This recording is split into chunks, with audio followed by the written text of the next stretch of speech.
VK. Suhail, നമുക്കറിയാം ഇറാനെ സംബന്ധിച്ചിടത്തോളം അവരുടെ ചില പ്രഖ്യാപിത നിലപാടുകളുണ്ട്. അതിലൊന്ന് യുറേനിയം സമ്പുഷ്ടീകരണം സംബന്ധിച്ചുള്ള ഇറാൻ്റെ നേരത്തെ തന്നെയുള്ള നിലപാടാണ്. അതിൽ നിന്ന് ഒരു കാരണവശാലും പിന്നോക്കം പോകില്ല ഞങ്ങളെന്ന് ഇറാൻ പലകുറി പറഞ്ഞതാണ്. ഈ ചർച്ചയ്ക്ക് വിളിക്കുമ്പോഴും അവർ പറഞ്ഞൊരു കാര്യം അതിനാണെങ്കിൽ ഞങ്ങളില്ല എന്ന് തന്നെയായിരുന്നു. ഒപ്പം തന്നെ ബാലിസ്റ്റിക് മിസൈലുകളുടെ നിർമ്മാണവുമായി ബന്ധപ്പെട്ടുള്ള കാര്യങ്ങൾ നിർത്തിവെക്കണമെന്നുള്ള ആവശ്യം അത് മുമ്പേ തള്ളിയതാണ്.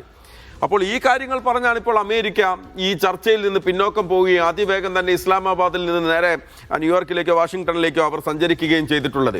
അപ്പോൾ അമേരിക്ക ഈ ചർച്ച ചെയ്യുന്ന സമയത്ത് ആത്മാർത്ഥമായിട്ട് ഇടപെട്ടില്ല എന്നുള്ള വശം ഇപ്പോൾ പൊതുവെ പറയപ്പെടുന്നുണ്ട്. അതോടൊപ്പം തന്നെയാണ് ഇസ്രായേലിനെ കൂടി, അമേരിക്കയും ഇറാനുമാണ് ചർച്ചയെങ്കിൽ പോലും ഇസ്രായേലിനെ കൂടി തൃപ്തിപ്പെടുത്തിക്കൊണ്ട് പോവുക എന്നുള്ള അമേരിക്കയുടെ ഒരു സാഹചര്യം കൂടിയുണ്ട്. അപ്പോൾ ഇതിൽ വഴങ്ങാത്തത് യഥാർത്ഥത്തിൽ അമേരിക്കയാണോ ഇസ്രായേലാണോ എന്നുള്ളൊരു ചോദ്യം കൂടി അതിൽ ഉയരും. ലെബനാന് നേരെ തുടരെയുള്ള ആക്രമണങ്ങൾ നടത്തുന്നത് ഇസ്രായേലാണല്ലോ. ഇസ്രായേലിൻ്റെ ഈ റോൾ ഇപ്പോൾ കാണിക്കുന്ന ഈ അഗ്രസീവായിട്ട് നിൽക്കുന്ന ഈ ഒരു സാഹചര്യം അത് എത്രത്തോളം പ്രതികൂലമായി ഇറാൻ അമേരിക്ക പ്രശ്നം പരിഹരിക്കുന്നതിൽ പ്രതികൂലമായി നിൽക്കുന്നുണ്ട് സുഹേൽ? മഹേഷ്, തീർച്ചയായും ആ വിഷയം ഏറെ പ്രധാനമാണ്. കാരണം ഈ വെടിനിർത്തൽ എന്ന് പറയുന്നത് നെതന്യാഹുവിന് മുകളിൽ ട്രംപിന്റെ വലിയ സമ്മർദ്ദം നടത്തിയിട്ടാണ് രണ്ടാഴ്ചത്തേക്കെങ്കിലും വെടിനിർത്തുക, അപ്പോഴേക്കും ഹോർമുസ് കടലിടുക്ക് തുറക്കാം എന്നുള്ള ഒരു പ്രതീക്ഷ ഡൊണാൾഡ് ട്രംപ് നെതന്യാഹുവിന് മുമ്പിൽ വെക്കുന്നത്. പക്ഷേ അപ്പോൾ തന്നെ ഇസ്രായേലിനുള്ളിൽ വലിയ അമർഷമുണ്ടായിരുന്നു. ആ അമർഷത്തിന്റെ കലിപ്പ് തീർക്കാനാണ് യഥാർത്ഥത്തിൽ ലബനാനിൽ 10 മിനിറ്റ് കൊണ്ട് 200 പേരെ കൊല്ലുന്ന വലിയ ആക്രമണം ഇസ്രായേൽ നടത്തുകയും ചെയ്തത്. ഇപ്പോൾ നെതന്യാഹു വീണ്ടും യുദ്ധത്തിലേക്ക് വരണം എന്ന് ശക്തമായ ആവശ്യം മുന്നോട്ട് വയ്ക്കുന്നു. അതിൻ്റെ സമ്മർദ്ദം സ്വാഭാവികമായുമുണ്ട്. സയനിസ്റ്റ് ലോബി അമേരിക്കയിൽ അതിശക്തമായി ഇടപെടുന്നുണ്ട്. യുദ്ധം ഒരിക്കലും അവസാനിപ്പിക്കരുത്, ശക്തമായി തന്നെ യുദ്ധം തുടരണം എന്ന നിലപാടാണ് ഇസ്രായേൽ ലോബി അമേരിക്കയ്ക്ക് മുമ്പിൽ വെക്കുന്നത്. അതിൻ്റെ കൂടി ഒരു സമ്മർദ്ദത്തിൻ്റെ ഭാഗമായി തന്നെയാണ് ഈ ആക്രമണം ഉണ്ടാകുന്നത് എന്നുള്ള കാര്യത്തിൽ ഒരു തർക്കവുമില്ല. ഒരു ഭാഗത്ത് സാമ്പത്തികമായ പ്രതിസന്ധിയുണ്ട്. ഏഷ്യയിലും അതേപോലെ തന്നെ യൂറോപ്പിലും അമേരിക്കയിലുമെല്ലാം എണ്ണവില കൂടിക്കൊണ്ടിരിക്കുന്നു. അതിൻ്റെ പ്രധാനപ്പെട്ട കാരണം എന്ന് പറയുന്നത് ഹോർമൂസ് കടലിടുക്ക് പഴയ പോലെ തുറക്കുന്നില്ല എന്നുള്ളതാണ്. ഈ വെടിനിർത്തലിൻ്റെ ഭാഗമായി പൂർണ്ണമായും തുറക്കും എന്നുള്ളതായിരുന്നു അമേരിക്ക പ്രതീക്ഷിച്ചിരുന്നത്. ഇസ്രായേലും ഒരുപക്ഷെ അങ്ങനെ പ്രതീക്ഷിച്ചിരിക്കാം.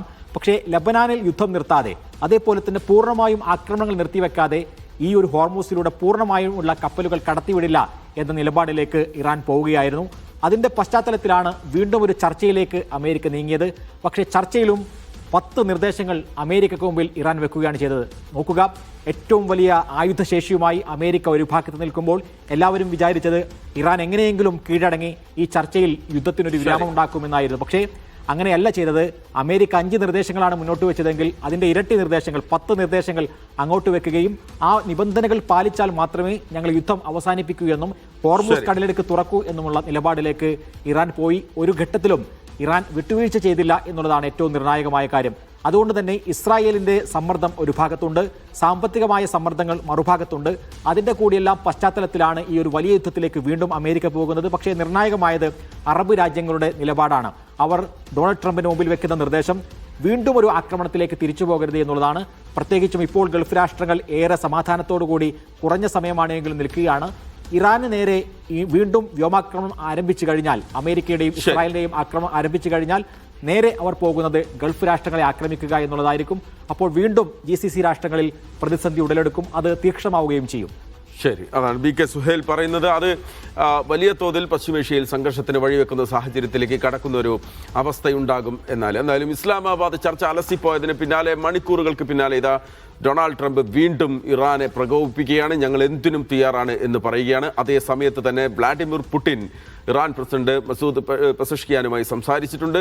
ഈ വിഷയത്തിൽ ഇടപെടാൻ ഞങ്ങളുണ്ട് എന്ന് പറഞ്ഞിട്ടുണ്ട്. മധ്യസ്ഥ ചർച്ചകൾ റഷ്യയുടെ നേതൃത്വത്തിൽ കൂടി നടക്കുമോ എന്നുള്ളതും നമ്മൾ ഉറ്റുനോക്കുകയാണ്.